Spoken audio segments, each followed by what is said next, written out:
عندنا هذه التكشيطه حتى هي بالتوب ديال الثليجه، مخدومه حتى هي بالتعصاب وبزواق المعلم ديال الماكينه. يعني هاد التعصاب راه كيتخدم بالليل.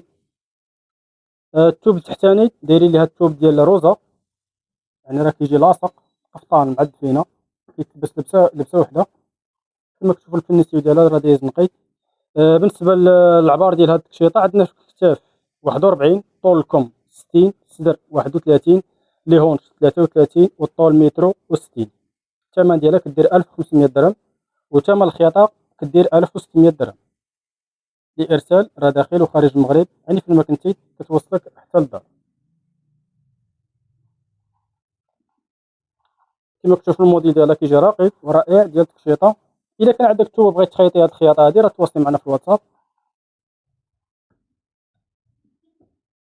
سواء كان عندك توب اللي بغيت تخيطيه كترسليه لينا، او كنتكلفوا بتوب وخياطه الارسال داخل وخارج المغرب، يعني فين ما كنتي كتوصلك حتى للدار. بالنسبه للمحل عندنا راه كاين في سيدي بونور في دكاله، الارسال داخل وخارج المغرب، يعني فين ما كنتي كتوصلك حتى للدار.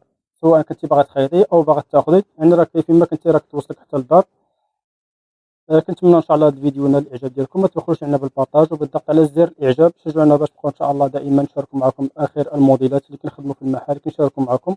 وهكا مثلا اذا كنا خادمين شي حاجه للبيع راه كنشاركوها معكم.